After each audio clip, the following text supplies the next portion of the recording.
ನಮಸ್ಕಾರ ವೀಕ್ಷಕರೇ, ಅಕ್ಷಯ ಅಡುಗೆಗೆ ಸ್ವಾಗತ. ನಾನಿವತ್ತು ಮಾಡುತ್ತಿರೋದು ಸಿಗಡಿ ಬಟಾಟೆ ಸಾರು. ತುಂಬ ಟೇಸ್ಟಾಗಿರ್ತದೆ, ತುಂಬ ಸಿಂಪಲ್ಲಾಗಿ ಬ್ಯಾಚುಲರ್ಗೂ ಮಾಡಿಕೊಳ್ಬೋದು. ಇದನ್ನು ನಿಮ್ಮ ಮನೇಲಿ ಒಮ್ಮೆ ಮಾಡಿ ನೋಡಿ. ನಮ್ಮ ಚಾನಲ್ ಲೈಕ್ ಮಾಡಿ, ಶೇರ್ ಮಾಡಿ, ಸಬ್ಸ್ಕ್ರೈಬ್ ಮಾಡಿ, ಪಕ್ಕದಲ್ಲಿರುವ ಬೆಲ್ಲೈಕನನ್ನು ಕ್ಲಿಕ್ ಮಾಡಿ. ನಿಮ್ಮ ಅಭಿಪ್ರಾಯವನ್ನು ಕಮೆಂಟಲ್ಲಿ ತಿಳಿಸಿ. ಇಷ್ಟರವರೆಗೆ ನಮ್ಮ ಚಾನಲನ್ನು ಸಬ್ಸ್ಕ್ರೈಬ್ ಮಾಡದವರು, ಹೊಸದಾಗಿ ನಮ್ಮ ಚಾನಲ್ ನೋಡೋರು ಪ್ಲೀಸ್ ಸಬ್ಸ್ಕ್ರೈಬ್ ಮಾಡಿ. ಫುಲ್ ವಿಡಿಯೋವನ್ನು ನೋಡಿ.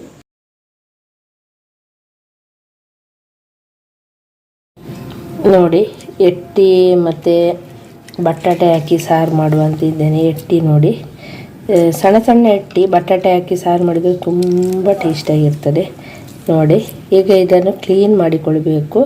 ಎಟ್ಟಿಯನ್ನು ಸಿಗಡಿಯನ್ನು ಕ್ಲೀನ್ ಮಾಡಿಕೊಳ್ಳಿ. ಕ್ಲೀನ್ ಆದ ಮೇಲೆ ಇಷ್ಟ ಆಯಿತು ಸಿಗಡಿ. ಇದನ್ನು ನಾನು ಬಟಾಟೆ ಹಾಕಿ ಸಾರು ಮಾಡ್ತಿದ್ದೇನೆ. ಕ್ಲೀನ್ ಮಾಡಿ ಒಳ್ಳೆ ತೊಳೆದಿಟ್ಟಿದ್ದೇನೆ. ಈಗ ಒಂದು ಮಣ್ಣಿದು ಪಾತ್ರೆ ತಗೊಂಡಿದ್ದೇನೆ, ಅದರಲ್ಲಿ ಮಾಡ್ತಿದ್ದೇನೆ. ಅದರಿಂದ ಮಾಡೋದ್ರಿಂದ ತುಂಬ ಟೇಸ್ಟಾಗಿರ್ತದೆ. ಇದ್ರೆ ಮಾಡಿ, ಇಲ್ಲದ್ರೆ ಬೇರೆ ಪಾತ್ರೆಯಲ್ಲಿ ಮಾಡಿಕೊಳ್ಳಿ. ಈಗ ನೀರು ಹಾಕಿಕೊಳ್ಬೇಕು. ಫಸ್ಟಿಗೆ ಬಟಾಟೆ ಸಿಗಡಿಯನ್ನೆಲ್ಲ ಬೇಯಿಸ್ಕೊಳ್ಬೇಕು. ಅದಕ್ಕೆ ನೀರು ಹಾಕಿಕೊಂಡದ್ದು ಸ್ವಲ್ಪ ಬಿಸಿ ಆಗಲಿ. ಈಗ ಬಿಸಿಯಾಗಿದೆ. ಬಿಸಿ ಆಗಿದ ಮೇಲೆ ಸಿಗಡಿಯನ್ನು ಹಾಕಿಕೊಳ್ಳಿ. ಸಿಗಡಿ ಹಾಕಿದ ಮೇಲೆ ಬಟಾಟೆಯನ್ನು ಹಾಕಿಕೊಳ್ತಿದ್ದೇನೆ. ಒಂದು 2 ಬಟಾಟೆಯನ್ನು ಕಟ್ ಮಾಡಿ ಹಾಕಿ ಇಟ್ಟಿದ್ದೇನೆ, ತೊಳೆದಿಟ್ಟಿದ್ದೇನೆ. ಬಟಾಟೆ ಹಾಕೋದ್ರಿಂದ ತುಂಬ ಟೇಸ್ಟಾಗಿರ್ತದೆ. ನಿಮಗೆ ಬೇಡ ಅಂತ ಹೇಳುವವರು ಸ್ಕಿಪ್ ಮಾಡಿಕೊಳ್ಬೋದು. ಹಾಕಿದರೆ ತುಂಬ ಟೇಸ್ಟಾಗಿರ್ತದೆ. ಈಗ ಬಟಾಟೆಯನ್ನು ಹಾಕಿಕೊಳ್ಳಿ. ಒಂದು ಸಣ್ಣ ನೀರುಳ್ಳಿಯನ್ನು ಕಟ್ ಮಾಡಿ ಹಾಕಿಕೊಳ್ಬೇಕು. ಒಂದು ಟೊಮೆಟೊನು ಕಟ್ ಮಾಡಿ ಹಾಕಿಕೊಳ್ಬೇಕು. ಸ್ಪೂನ್ ಆಗುವಷ್ಟು ಅರಸಿನ ಹುಡಿ ಹಾಕಿಕೊಳ್ತಿದ್ದೇನೆ. ಉಪ್ಪು ಹಾಕಿಕೊಳ್ಬೇಕು. ಮತ್ತೆ ಬೇಕಾದರೆ ರುಚಿ ನೋಡಿ ಹಾಕಿಕೊಳ್ಬೋದು. ಆಮೇಲೆ ಹೀಗೆ ಒಳ್ಳೆ ಮಿಕ್ಸ್ ಮಾಡಿಕೊಳ್ಳಿ. ಇದೀಗ ಎಟ್ಟಿ, ಬಟಾಟೆ, ಟೊಮೆಟೊ, ನೀರುಳ್ಳಿ ಎಲ್ಲ ಇದರೊಟ್ಟಿಗೆ ಬೇಯಲಿ. ಆವಾಗ ನಾವು ಮಸಾಲೆ ರೆಡಿ ಮಾಡಬೇಕು. ಇದಕ್ಕೆ ಈಗ ಇದನ್ನು ಮುಚ್ಚಿಡಿ, ಬೇಯಲಿ ಮೀಡಿಯಂ ಉರಿಯಲ್ಲಿ. ಈಗ ನೋಡಿ,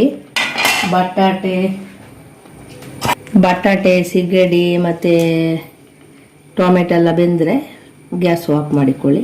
ಮತ್ತು ಮಸಾಲೆ ಒಟ್ಟಿಗೆ ಬೇಯುವಾಗ ಸರಿ ಆಗ್ತದೆ. ಬಟಾಟೆ ಬೆಂದಿದೆ ಸಾಕು, ತುಂಬ ಬೇಯೋದು ಬೇಡ. ಮತ್ತು ಮಸಾಲೆ ಒಟ್ಟಿಗೆ ಬೇಯುವಾಗ ಸರಿ ಆಗ್ತದೆ. ಈಗ ಗ್ಯಾಸ್ ಆಫ್ ಮಾಡಿಕೊಳ್ತಿದ್ದೇನೆ. ಇನ್ನು ಮಸಾಲೆ ರೆಡಿ ಮಾಡಬೇಕು. ಒಂದು ಸಣ್ಣ ಬಾಳೆ ತಗೊಂಡಿದ್ದೇನೆ. ಇದೆಲ್ಲ ಡ್ರೈ ರೋಸ್ಟ್ ಮಾಡಲಿಕ್ಕೆ ಕರಿಮೆಣಸು ಒಂದು ಅರ್ಧ ಸ್ಪೂನ್ ಆಗುವಷ್ಟು, ಒಂದು 6-7 ತಗೊಂಡಿದ್ದೇನೆ. ನೀವು ಖಾರ ಕಮ್ಮಿ ಬೇಕಾದ್ರೆ ಕಮ್ಮಿ ತಗೊಳ್ಳಿ. ಇದು ಮೆಣಸು, ಗಿಡ್ಡ ಮೆಣಸು, ಖಾರಕ್ಕೆ ತಕ್ಕ ಹಾಕಿಕೊಳ್ಳಿ. ಒಂದು 6 ಮೆಣಸು, ಉದ್ದ ಮೆಣಸು. ಇದು ಕಲರಿಗೆ, ನಿಮಗೆ ಖಾರಕ್ಕೆ ಅನುಗುಣವಾಗಿ ತಗೊಳ್ಬೇಕು ಮೆಣಸು. ನಾನು ಖಾರಕ್ಕೆ ಒಂದು 6 ಮೆಣಸು ತಗೊಂಡದ್ದು. ನಿಮಗೆ ಖಾರಕ್ಕೆ ಅನುಗುಣವಾಗಿ ತಗೊಳ್ಳಿ. ಮತ್ತು ಇದು ಖಾರ ಕಮ್ಮಿ ಇರ್ತದೆ, ಉದ್ದ ಮೆಣಸು ಹಾಗೆ. ಮತ್ತು 1 ಪೀಸು ಶುಂಠಿ, ಒಂದು 4 ಎಸಳಾಗುವಷ್ಟು ಬೆಳ್ಳುಳ್ಳಿ, ಒಂದು ಚಿಟಿಕೆ ಆಗುವಷ್ಟು ಸ್ವಲ್ಪ ತಗೊಳ್ತಿದ್ದೇನೆ, ಜಾಸ್ತಿ ತಗೊಳ್ಳೋದಿಲ್ಲ. ಮೆಂತೆ ಜಾಸ್ತಿ ಹಾಕಿದರೆ ಕೈ ಆಗ್ಬೋದು, ಹಾಗೆ ಸ್ವಲ್ಪ ಉಳ್ಳಿ. ಸ್ವಲ್ಪ ಹುರಿದ ಮೇಲೆ ಜೀರಿಗೆ ಹಾಕಿ, ಮತ್ತು ಸ್ವಲ್ಪ ಕೊತ್ತಂಬರಿ ಹಾಕಿಕೊಳ್ಬೇಕು. ಒಂದು ಸಣ್ಣ ಸ್ಪೂನಲ್ಲಿ ಒಂದು 2-2.5 ಸ್ಪೂನ್ ಹಾಕಿದ್ದೇನೆ ಸಾಕು. ಹಾಕಿ ಸ್ವಲ್ಪ ಡ್ರೈ ರೋಸ್ಟ್, ಕೊತ್ತಂಬರಿ ಜೀರಿಗೆಲ್ಲ ಸ್ವಲ್ಪ ಕಲರ್ ಬಂದರೆ ಸಾಕು. ಗ್ಯಾಸ್ ಆಫ್ ಮಾಡಿಕೊಳ್ತಿದ್ದೇನೆ. ಸಾಕು, ಸ್ವಲ್ಪ ಕಲರ್ ಬಂದಿದೆ ಸಾಕು. ಈಗ ಒಂದು ಜಾರ್ ತಗೊಂಡಿದ್ದೇನೆ. ಅದಕ್ಕೆ ಈಗ ಹುರಿದಿದ್ದೆಲ್ಲ ಹಾಕಿದ್ದೆ. 1 ಕಪ್ ಆಗುವಷ್ಟು ತೆಂಗಿನ ತುರಿ ಹಾಕಿ, ಮತ್ತು ಒಂದು 3 ಪೀಸ್ ಆಗುವಷ್ಟು ಸಣ್ಣ ಸಣ್ಣ ನೀರುಳ್ಳಿ ಮತ್ತು ಹುಳಿ ಹಾಕಿಕೊಳ್ಬೇಕು. ಮತ್ತು ನೀರು ಹಾಕಿ ನೈಸ್ ಆಗುವಾಗೆ ಕಡಿಮೆ ನೀರು ಹಾಕಿಕೊಳ್ಳಿ. ನೀರು ಹಾಕಿ ಆದಷ್ಟು ನೈಸ್ ಆಗುವಾಗೆ ಕಡಿಮೆ. ನೋಡಿ, ಇದೆಲ್ಲ ಬೆಂದಾಗಿದೆ. ಈಗ ಮಸಾಲೆ ನೋಡಿ ನೈಸ್ ಆಗುವಾಗೆ ಕಡ್ದಿದ್ದೇನೆ. ನೀರು ಬೇಕಾದರೂ ಸ್ವಲ್ಪ ಹಾಕಿ ನೈಸ್ ಆಗುವಾಗೆ ಕಡಿದ್ರೆ ಸಾಕು. ಈಗ ಮಸಾಲೆ ಹಾಕಿಕೊಳ್ಳಿ. ಈಗ ಸಾರಿಗೆ ತಕ್ಕ ನೀರು ಹಾಕಿಕೊಳ್ಬೇಕು. ತುಂಬ ನೀರು ಹಾಕ್ಲಿಕ್ಕೆ ಹೋಗಬೇಡಿ, ತುಂಬ ದಪ್ಪ ಬೇಡ, ನಿಮಗೆ ತಕ್ಕ ನೀರು ಹಾಕಿಕೊಳ್ಬೇಕು. ನಾನು ಸ್ವಲ್ಪ ಜಾರಿಗೆ ನೀರು ಹಾಕಿ ಸ್ವಲ್ಪ ಹಾಕಿಕೊಂಡಿದ್ದು ಸಾಕು. ಈಗ ಒಮ್ಮೆ ಒಳ್ಳೆ ಕುದಿ ಬರಬೇಕು ಮಸಾಲೆ ಒಟ್ಟಿಗೆ. ಮತ್ತು ಈಗ ರುಚಿ ನೋಡಿ ಉಪ್ಪು ಹಾಕಿಕೊಳ್ಳಿ. ಈಗ ರುಚಿ ನೋಡಿ ಉಪ್ಪು ಹಾಕಿಕೊಳ್ತಿದ್ದೇನೆ. ಇನ್ನು ಮಸಾಲೆ ಒಟ್ಟಿಗೆ ಒಳ್ಳೆ ಕುದಿ ಬಂದು ಬೇಯದೆ ಆವಾಗ ರೆಡಿ ಆಗ್ತದೆ. ಮುಚ್ಚಿಡಿ ಸ್ವಲ್ಪ. ನೋಡಿ ಒಳ್ಳೆ ಪರಿಮಳ ಉಂಟು, ಒಳ್ಳೆ ಸೂಪರಾಗಿ ಬಂದಿದೆ ನೋಡಿ. ಮಸಾಲೆ ಒಟ್ಟಿಗೆ ಒಳ್ಳೆ ಬೆರೆತಿದೆ.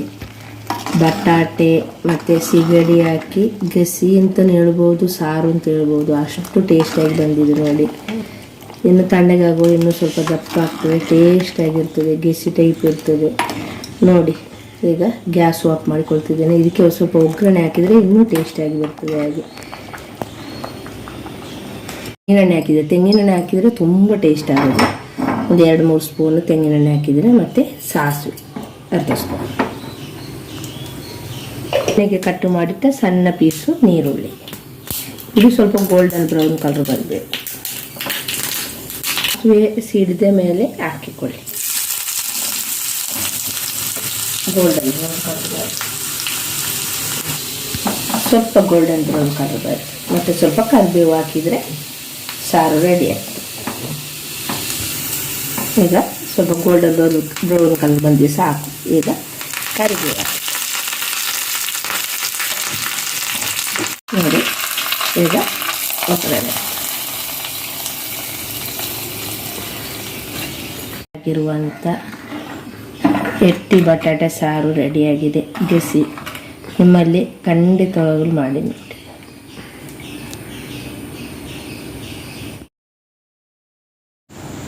ನೋಡಿ ವೀಕ್ಷಕರೇ, ಎಷ್ಟು ಚೆನ್ನಾಗಿದೆ.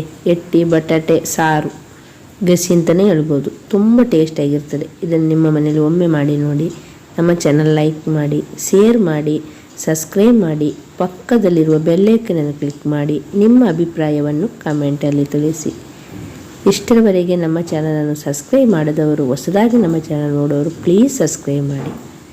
ಧನ್ಯವಾದಗಳು.